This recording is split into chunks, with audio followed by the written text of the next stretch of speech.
അധികാരത്തിനും ജനാധിപത്യ സ്ഥാപനങ്ങൾക്കും മേൽ വിദേശ IT ഭീമന്മാർ നടത്തുന്ന കടന്നുകയറ്റങ്ങൾ ഇനി വച്ചുപൊറുപ്പിക്കില്ലെന്ന് വ്യക്തമാക്കി പാർലമെന്ററി സമിതി. പ്രധാനമന്ത്രി നരേന്ദ്രമോദിയുടെ ഔദ്യോഗിക ഫേസ്ബുക്ക് വീഡിയോ തടഞ്ഞുവെച്ച സംഭവത്തിൽ സാങ്കേതിക പിഴവ് ചൂണ്ടിക്കാട്ടി മാപ്പ് പറഞ്ഞ് രക്ഷപ്പെടാനുള്ള മെറ്റയുടെ നീക്കത്തിന് പാർലമെന്ററി സമിതി തടയിട്ടു.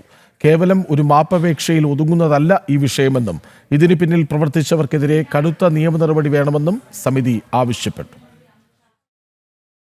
IT സമിതി അധ്യക്ഷൻ നിഷികാന്ത് ദുബെയുടെ നേതൃത്വത്തിൽ ചേർന്ന 3 മണിക്കൂറിലധികം നീണ്ട നിർണായക യോഗത്തിലാണ് മെറ്റ പ്രതിനിധികളെ MP-മാർ രൂക്ഷമായി വിമർശിച്ചത്. പരീക്ഷാ ചോദ്യപേപ്പർ ചോർച്ചയ്ക്കെതിരെ വിദ്യാർത്ഥികൾക്ക് ഉറപ്പ് നൽകിക്കൊണ്ട് പ്രധാനമന്ത്രി പങ്കുവച്ച വീഡിയോ 5 മണിക്കൂറോളമാണ് ഫേസ്ബുക്ക് തടഞ്ഞുവെച്ചത്. ഇതൊരു സാധാരണ സാങ്കേതിക പിഴവായി കണക്കാക്കാനാകില്ലെന്നും രാജ്യത്തെ അസ്ഥിരപ്പെടുത്തുവാനുള്ള മനഃപൂർവ്വമായ നീക്കമാണോ എന്ന് സംശയിക്കേണ്ടിയിരിക്കുന്നുവെന്നും പാനൽ നിരീക്ഷിച്ചു. കേവലം ഒരു ഖേദപ്രകടനത്തിൽ തീരുന്നതല്ല ഈ വിഷയമെന്നും ഇതിന് ഉത്തരവാദികളായ ജീവനക്കാരെ കണ്ടെത്തി ശിക്ഷിക്കണമെന്നും സമിതി ആവശ്യപ്പെട്ടു. മെറ്റ CEO മാർക്ക് സക്കർബർഗ് തന്നെ വിഷയം ഗൗരവമായി എടുത്ത് മാപ്പ് പറയണമെന്നാണ് സമിതിയുടെ ആവശ്യം.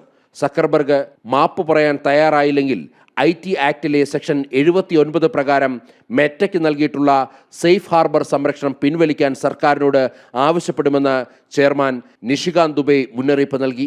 വ്യാജ വാർത്തകളും സ്ത്രീകളെയും കുട്ടികളെയും അധിക്ഷേപിക്കുന്ന അശ്ലീല ദൃശ്യങ്ങളും തടയാൻ പരാജയപ്പെടുന്ന മെറ്റ പ്രധാനമന്ത്രിയുടെ ഔദ്യോഗിക സന്ദേശം സെൻസർ ചെയ്തതിൽ പക്ഷപാതിത്വമുണ്ടെന്ന ആരോപണവും ഉയർന്നിട്ടുണ്ട്.